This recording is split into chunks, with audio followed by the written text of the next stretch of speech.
Oke, kita langsung ke Bang Masinton. Tadi Bang Noel menyampaikan bahwa nggak ada kok itu, nggak ada upaya dari kekuasaan untuk kemudian melanggengkan kekuasaan saat ini. Gimana Bang Masinton? Jadi indikatornya Bang Masinton apa? Ditanggepin tadi Bang Noel. Ya kata dia. Kalau kata Bang Masinton gimana? Fakta di lapangan kan ada kekerasan dari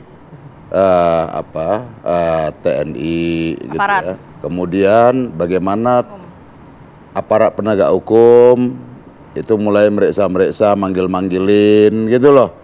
Jadi itu sesuatu yang dirasakan di bawah. Kalau mau bilang nggak ada, faktanya ada, ya gitu loh. Ya tentu panggilan-panggilan itu kan bukan kepada di mana Noel sekarang baru berpartai kan. Nah, gitu loh. Jadi tapi jangan narasi kecurangan, jangan narasi tadi iya. Katakan jangan ada partai-partai yang narasinya seperti Bu itu. Mega itu nggak pernah dia bicara ya, tidak datang dari asumsi-asumsi beliau, selalu berangkat dari fakta-fakta yang ada dan dirasakan oleh grassroots di bawah, akar rumput tadi itu. Ya. Nah jadi ya, apa tentang dipanggil itu, umpama ada kepala desa dan lain-lain itu dipanggilin tuh, ya dukung si Anu ntar ya, gitu loh, jelas itu. Jadi itu fakta, jangan dukung yang lain gitu, diarahkan. Nah jadi ini yang disampaikan kemarin oleh Ibu Megawati, ini proses 5 tahunan, ajang rakyat dibebaskan memilih siapa calon pemimpinnya. Jangan diarahkan menggunakan tangan-tangan kekuasaan gitu loh. Nah, pemilu ini adalah sarana demokrasinya rakyat. Ya. Maka disebutlah itu, kalau dalam ini kita tuh pemilu ini pestanya rakyat. Karena disitulah rakyat bebas untuk menentukan pilihannya tanpa ada intervensi, tanpa ada intimidasi. Itu prinsip dalam kedaulatan rakyat tadi. Rakyatlah yang berdaulat. Itu makanya. Oke, Bang Noel silakan langsung ditanggapi. Ya, Sinton tadi memberi indikator-indikator terkait kepala desa diperiksa, kemudian ada kekerasan. Faktanya justru kita lihat ada instrumen negara tingkat kepala daerah yang tertangkap basah untuk mendukung salah satu paslon, misalnya ke Mas Ganjar. Nah itu fakta. Kedua ada kepala daerah lagi di Majalengka, itu sudah terbukti dan ada keputusan Bawaslu bahwa dia terlibat dalam proses penggiringan untuk mendukung salah satu paslon, itu ke Ganjar. Dan terus kemudian ada juga pengakuan PNS di Jawa Timur, semua arahnya ke Mas Ganjar. Kok kenapa kita yang dituduh? Enggak, ini tidak baik, apalagi coba menarasikan ketidaknetralan TNI, itu tidak baik juga. Kemudian ada juga penyampaian narasi-narasi terkait polisi melakukan intimidasi. Kacau juga, saya bilang. Ini mulai ngeri, saya bilang. Maksud saya gini, kalau tidak siap menang, hentikanlah narasi itu. Kalau nggak kuat menghadapi kekalahan, ya sudah. Kita coba membangun narasi-narasi yang menunjukkan bahwa PDIP itu sebagai partai besar. Tunjukkan PDIP sebagai partai besar, gagasan-gagasan besar, agar apa? Yang diterima itu adalah cara berpikir yang besar. Karena sampai detik ini Bu Mega di mata saya adalah tetap tokoh besar, dan PDIP tetap adalah partai-partai besar. Biarkan saya sih sudah hentikanlah narasi-narasi, diksi-diksi yang hanya coba mengeskalasi rakyat yang akhirnya apa? Tidak nyaman. Tetap saya menganggap bahwa PDIP adalah partai besar. Baik, poinnya sudah kita tangkap. Tadi Mas Ipang, janganlah pidato Bu Mega ini mengekskalasi begitu ya. Terus kemudian kita kutip sedikit nih, tadi selain juga Bu Mega mengatakan hukum itu dipermainkan, kekuasaan itu dijalankan semau-maunya saja. Tapi Bu Mega juga ada sedikit menyindir. Kalau ada pemimpin tidak menjalankan tugas dan kewajibannya, justru tidak menaungi rakyatnya. Nah kalau Anda melihat, memang kemarin pidatonya seperti pernyataan Bang Noel, mengekskalasi rakyat. Ya, sebetulnya secara pidato Bu Mega dalam konteks ideologis itu pidato yang sangat ideologis. Untuk menjaga konstitusi, itu niatnya jelas. Trayek kebangsaan itu menjalankan konstitusi. Nah itu yang beliau ingin pertegas, embarkasi negara kekuasaan dengan negara hukum. penyalahgunaan kekuasaan, ada intimidasi misalnya, bahwa itu tidak sesuai dengan prinsip the rule of law negara, freedom of expression, freedom of speech.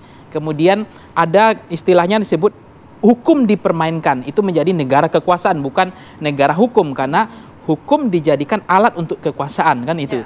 Nah, fakta-faktanya disampaikan Bang Masinton termasuk oleh Bang Noel. Nah, bagaimana juga konsistennya Ibu Mega untuk menjaga dinasti politik agar tidak terjadi. Beliau ingin berhentikan itu, kemudian memperpanjang masa jabatan, gerakan itu ada, dan itu bukan alamiah, itu dibuat by design, dikerjakan oleh tim-timnya. Ya, orang di beberapa media udah dibuka semua bagaimana kerja istana untuk memperpanjang 3 periode itu kan. Kemudian beliau juga menghentikan agenda misalnya memperpanjang masa jabatan presiden. Nah, termasuk 3 periode dan seterusnya, dan termasuk misalnya ideologi Bu Mega untuk menolak, itu populis. Main bola itu kan populis, tapi kemudian timnas Israel nggak bisa ke sini karena itu menjalankan amanat konstitusi kita, undang-undang dasar kita, penjajahan dan atas dasar kemanusiaan, dan prinsip itu dijaga ketat meskipun pada saat yang sama dia harus berkorban, elektabilitasnya PDIP terganggu gitu. Nah itu sangat dilakukan oleh Bu Mega. Maka hal-hal yang populis pun itu mengorbankan PDIP sendiri. Nah, itu yang membuat kemudian hubungan bulan madu antara Pak Jokowi dengan Ibu Megawati, termasuk hari ini udah talak 3, itu selesai. Karena prinsip dengan realis dengan idealis nggak ketemu. Karena ini yang membuat kemudian PDIP harus berpisah.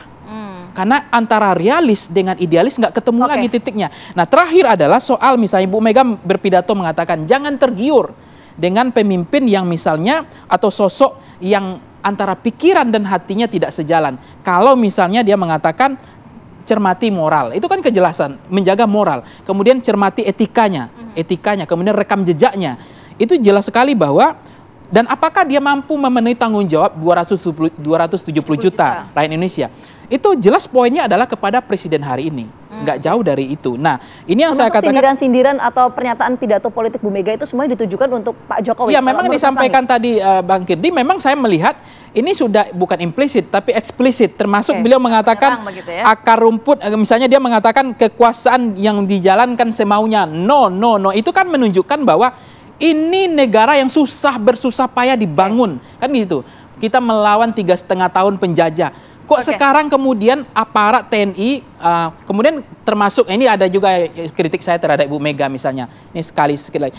Bu Mega bilang gini, sedikit aja. Jangan saya dibully, nanti saya akan laporkan ke pengacara saya, advokat. Ini juga kelihatannya nggak connect. Ini menurut saya juga nggak pas sebetulnya. Karena ini tahun politik, jangan dibully, kalau nggak saya akan laporkan. Yang kita tangkap dari meskipun pada waktu yang sama soal pelor gitu kan. TNI menyalahgunakan kekuasaan, menembak rakyat dengan pelor, padahal itu dibayar oleh negara, pajak negara. TNI harusnya melindungi rakyat gitu. Itu sebenarnya pun terjadi sebelum pemilu ini. Waktu di Bawaslu, waktu 2019, itu kan banyak juga rakyat yang ditembak pakai pelor. Nah, itu artinya konsisten. Nah, sekarang Ibu Mega mengingatkan lagi. Sebenarnya itu juga menyindir Pak Jokowi ketika banyak korban yang meninggal pakai peluru panas, bukan peluru karet ya, di Bawaslu sampai sekarang nyawanya melayang-layang. Mas Pangi, kita tangkap poinnya. Tadi Mas Pangi menyatakan bahwa pidato politik dari Bu Mega ini ditujukan untuk Pak Presiden Joko Widodo. Saya mau ke Mas Kidi. Mas Kidi, kalau tadi kan sudah dibaca, ini gestur dari Bu Mega. Bagaimana dengan Pak Jokowi? Karena kan waktu itu juga sempat di-doorstop oleh wartawan. Waktu itu sempat ditanyakan, Pak hadir tidak waktu atau nanti ketika hari ulang tahun ke-51 PDI Perjuangan? Apa yang bisa ditangkap dari gestur Pak Presiden waktu itu? Kalau Pak Presiden Jokowi itu gesturnya sebetulnya mirip-mirip ya, walaupun memang ada beberapa poin kelihatan. Untuk yang bagian tersebut ketika di doorstop kemudian di stop oleh wartawan, itu buat saya adalah gaya yang merupakan dia masih nutupin sesuatu yang dimana nggak menampilkan emosi. Ya memang ada acara, ada segala macam kayak gitu. Indikatornya apa? Kenapa bisa dinilai seperti itu? Karena tidak ada sebuah gerakan-gerakan yang misalnya Pak Jokowi itu kan kelihatan banget. Kalau dia misalnya bilang enggak segala macam gitu, Pak ada posisi-posisi tangannya misalnya kemudian gaya dominannya keluar, kemudian dia megang ada barang-barang aksesoris di badannya, itu kan enggak. Artinya jawaban itu sudah di-exercise. Karena sorry to say, gitu. Saya tidak percaya kalau ada sebuah alasan, misal alibi, kita bicara elit politik dari partai maupun kekuasaan eksekutif, itu bilang bahwa ada kebetulan tugas gitu. Loh, memang ulang tahun PDIP terjadinya tiba-tiba ujung-ujung mak jegaki gitu loh, tiba-tiba gitu kan. Atau bisa lewat Zoom gitu. Sekarang ya kan bikin video statement sebelum berangkat gitu kan ya, bisa-bisa aja. Artinya sudah direncanakan, jawaban itu pun sudah di-exercise. Mas Kirdi, sedikit sebelum kita jeda, itu emosi yang terlihat emosi marah atau ada kecewa kayak orang baru putus cinta gitu? Emotionless, lebih kayak nggak ada apa-apa. Kayak gitu. Tapi itu sekali lagi, kita bicara Pak Presiden kita itu orang yang cukup jago di dalam menjaga raut wajahnya. Yang kelihatannya jaga kalau kita dalam jangka waktu panjang didesak, baru kelihatan dari gestur. Baru kelihatan. Kalau Bu Mega kemarin emosi? Oh, Bu Mega kelihatan jelas. Kecewa? Marah. Marah. Okay. Tetapi yang menarik adalah sebetulnya catatan buat Bu Mega adalah saya sepakat dengan Bang Pangi bahwa itu ideologis sekali gitu ya isinya. Tetapi anak zaman sekarang, banyak manusia Indonesia saat ini lebih tertarik pada bukan simbolisme, lebih tertarik pada gimmick-gimmick yang disampaikan langsung yang seru dengan kondisi sekarang. Sementara kalau kita bicara Bu Mega itu orang yang cukup ideologis, idealis, dan sayangnya menggunakan cara-cara yang agak lama untuk menyampaikan sesuatu. Angkatan bapak saya mungkin ngerti gitu, dapat itu. Lah angkatan anak saya kan beda gitu. Bukan berarti salah atau benar kata-katanya, tapi cara penyampaiannya mbok ya diubah gitu loh. Lebih seru jadi. Jadi itu ekspresi yang ditangkap dari raut wajah Bu Mega dan juga Pak Jokowi ya. Sekali lagi kita sudah dan terus berupaya sampai detik ini untuk menghubungi perwakilan dari pemerintah, yaitu KSP, untuk bisa bergabung bersama kami berdiskusi pagi hari ini. Kita harapkan bisa segera join ya, supaya kita bisa dapatkan perspektif juga dari pemerintah. Tapi kita jeda dulu, apakah Baru Syafaqi kembali hadir saat lagi untuk Anda, tetap bersama kami.